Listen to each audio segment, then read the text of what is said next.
किसी सभा में राजा दक्ष को भगवान शिव ने सम्मान नहीं किया। इस कारण से उन्होंने अपना बदला लेने के कारण राजा दक्ष ने अपने यहां एक आयोजन रखा है, एक यज्ञ रखी और इसमें सबको बुलाया, लेकिन भगवान शिव को आमंत्रित नहीं किया। पूरे विश्व के देव नर गंधर्व किन्नर सब आ रहे हैं, लेकिन राजा दक्ष ने शिव को और माता सती को नहीं बुलाया। आज सती अपने मन ही मन विचार कर रही हैं और मन ही मन अंदर से बहुत परेशान हो रही हैं कि मैं अपने पिता के घर जाना तो चाहती हूं, पर जाऊं कैसे, बुलौआ नहीं आया। और मैंने कभी मांगा क्या था, जब मेरी विदाई हो रही थी तो मैंने पिताजी से कहा था कि मुझे कुछ और देना या न देना, अपने मां के घर आने का अवसर जरूर देना। हाँ, भूले न जाना। माता सती ने अपने पिता से विदाई के समय कहा था, बोले भूले न जाना फिर भी बुलाना, इतनी सी विनती हमारी, चले जाएंगे हम पिया जी के संग, सुन लो वरज हमारे पिताजी, चले जाएंगे हम पिया जी के संग, सुन लो वरज हमारे पिताजी, चले जाएंगे पिया जी के संग, सुन लो अर्ज हमारे पिताजी, चले जाएंगे हम पिताजी के संग, सुन लो अर्ज हमारी पिताजी, चले जाएंगे हम पिया जी के संग, सुन लो अर्ज हमारी पिताजी, सुन लो अर्ज हमारी। मैंने इतना ही तो मांगा था, इतनी तो बात कही थी, और पिताजी ने ये भी बात नहीं मानी। मन ही मन अंदर से हूक उठ रही है, पर बुलावा आया नहीं है। पूरा दिन निकल गया, सांझ होने वाली है और यज्ञ में आहुतियां शुरू हो गई और आसमान में आहुतियों की खुशबू उड़ रही है और धुआं आसमान तक पहुंचने लगा। अब सती से रहा नहीं जा रहा। सती भागी भागी गई और भगवान शंकर के चरणों में अपना शीश रख दिया। स्वामी, मेरे मन में हजारों प्रकार के प्रश्न उठ रहे हैं। मैं अपने आप को रोकूं तो रोकूं कैसे, मैं रोक नहीं पा रही, और मैं जाऊं तो जाऊं कैसे, बुलावा आया नहीं है। और स्वामी, शंकर एक काम करना, कैसे भी करके मुझे जाने की अनुमति प्रदान करना।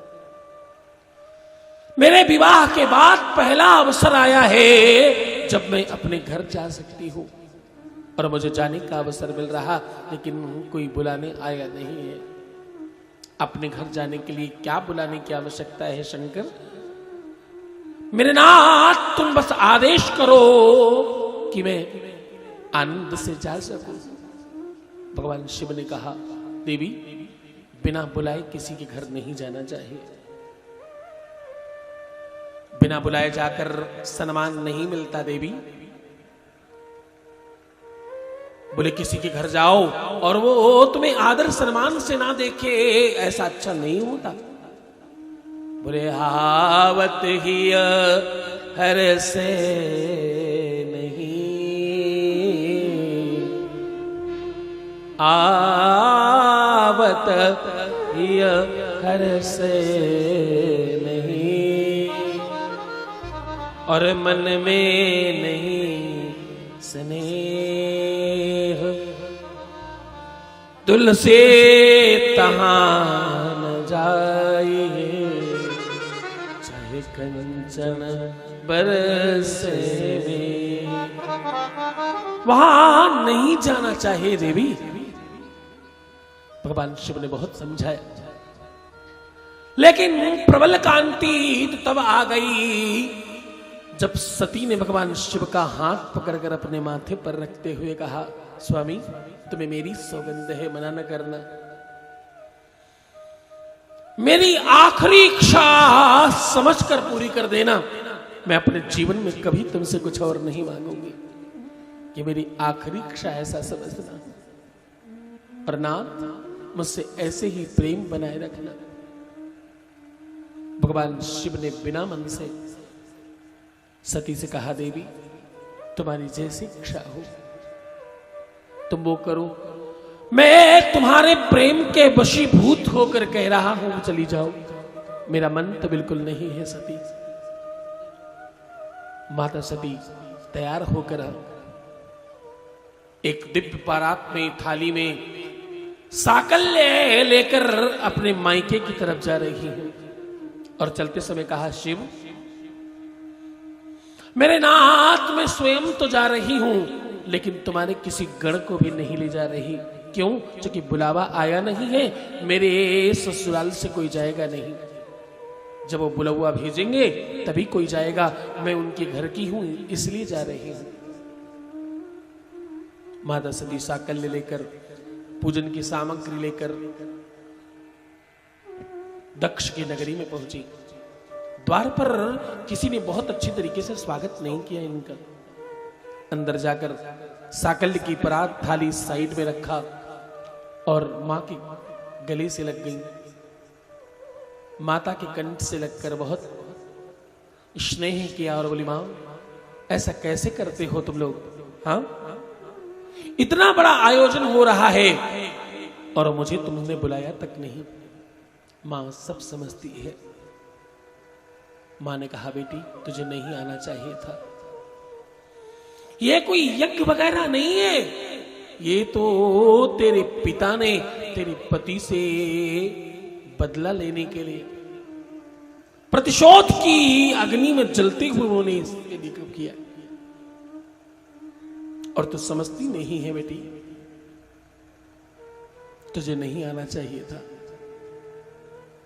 अरे मां तुम क्या कहती हो?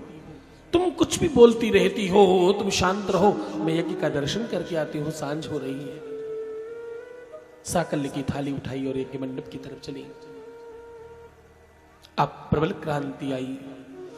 जैसे जैसे सती के कदम यज्ञ कुंड की तरफ बढ़ रहे हैं, वैसे वैसे मानो समय की गति रुक रही है और समय की सुई स्तब्ध हो रही है। यज्ञ मंडप में सती ने प्रवेश किया। जैसे ही यज्ञ मंडप के अंदर सती पहुंची, उन्होंने देखा सामने दाहिनी तरफ, बाईं तरफ और पीछे की तरफ चारों तरफ घूम घूम कर देख रही हैं। भगवान शंकर का स्थान नहीं है, सारे देवताओं का स्थान है, लेकिन भगवान शंकर का स्थान नहीं है। अब सती आश्चर्य में है और सती को मानो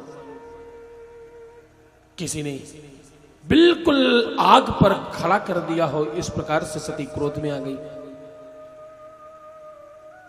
सती जहां खड़ी हैं, बीच में हवन कुंड चल रहा है और उसके दूसरी तरफ राजा दक्ष खड़े। राजा दक्ष से कहा सती ने, पिताजी भगवान शंकर का स्थान कहां है? पिताजी मैं तुमसे पूछती हूं, भगवान शंकर का स्थान कहां है? राजा दक्ष ने कहा, उस मरकट का स्थान नहीं है, उस अघोरी का कोई स्थान इस यज्ञ में नहीं है। और इस यज्ञ में ही नहीं, आज के बाद विश्व में किसी भी यज्ञ में उसका स्थान नहीं होगा। माता सती को और क्रोध आ गया। एक बात कहूं, हमारे देश की बेटियां तब तक शांत रहती हैं जब तक उनके पति का सम्मान होता रहे। चाहे मायके में ही सही, अगर पति का सम्मान न हुआ तो कितनी बार माताएं अपने मायके की दहलीज को प्रणाम करके चली जाती है और पलट कर दोबारा नहीं आती। ऐसा हजारों बार देखा है। हाँ, माता सती ने कहा, राजा दक्ष, कौन पिता और कौन माता? माता सती कह रही है दक्ष से, राजा दक्ष, मैं आखिरी बार पूछ रही हूं, भगवान शिव का स्थान कहां है? राजा दक्ष को भय लग रहा है। कांपते हुए राजा दक्ष ने कहा, उनका स्थान नहीं है। माता सती ने जो हाथ में साकल्य की परात ले रखी थी उसको शीश पर रख लिया और उसको दोनों हाथों से इस प्रकार घुमाया कि वो बिल्कुल सुदर्शन चक्र की तरह घूमने लगा।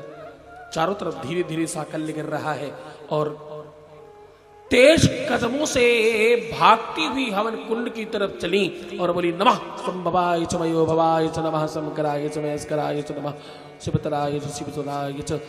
ऐसा बोलकर बोली, शिव का स्थान था, शिव का स्थान है और शिव का स्थान रहेगा। ओम नमः शिवाय स्वाहा। माता ने अपना स्वयं को आहुति दे दी और स्वयं को भगवान शिव के नाम पर आहुति देकर अपने आप को जला दिया। माता सती का शरीर यज्ञ कुंड में धू धू कर जल रहा है। ये बात जैसे ही सती जलने लगी भगवान शिव को पता चला और भगवान शिव ने अपनी जटाओं से एक देव को उत्पन्न किया और उस देव ने आकर के पूरी यज्ञ को विध्वंस कर दिया।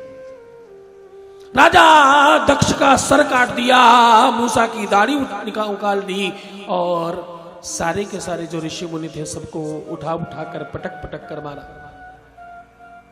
भगवान शिव दौड़े दौड़े आए और जलते हुए शरीर को उठाकर अपने अंग से लगाया और बार बार कभी कंठ से लगाते, कभी हाथ में रखते, कभी आलिंगन करते और कभी माता को याद कर जोर जोर से रोते और बोलते। नाना प्रकार से विलाप किया और सती को लेकर पूरे विश्व में भ्रमण करते रहे। माता सती का जला हुआ शरीर जगह जगह टपक टपक कर गिर रहा है और हर जगह एक माता का शक्तिपीठ बनता रहा। पूरे विश्व में 108 और भारतवर्ष में 51 शक्तिपीठ बनी। जहां जहां शक्तिपीठ बनी वहां वहां महादेव ने अपना एक भैरव का स्वरूप बनाकर अपने आप को स्थापित किया। मानो माता सती के रक्षणार्थ, रक्षा करने के लिए भैरव का स्वरूप बनाकर वहां विद्यमान कराया और बाद में सबको क्षमा किया। राजा दक्ष का जो सर काट दिया था, बाद में विनती करने के बाद उनको बकरे का सर लगाया और कहते भगवान शिव को जो बकरे के आवाज से मनाता है भगवान शिव जल्दी मान जाते हैं। हाँ, इसलिए शिव भक्त हमेशा जब शिव की पूजा करते तो बकरे की आवाज निकालकर महादेव को मनाने की कोशिश करते। कालांतर तक महादेव इसी तरह से भ्रमण करते रहे और बाद में शमशान में जाकर के निवास किया। हर जलती हुई चिता में माता सती का दर्शन करने लगे और हर चिता से उठाकर भस्म को अपने शरीर में लगाने लग गए। कालांतर तक महादेव ने अपने शरीर पर जल नहीं गिराया, इसलिए एक स्वरूप उनका अवघड़ का हुआ, अघोर का हुआ। सूत जी महाराज कहते हैं, सौनकादिक ऋषियों, महादेव के जीवन में ये संकट आया इसलिए वो हर तरह के संकटों को समझते हैं और उसका समाधान के लिए हमेशा आशीष देते रहते।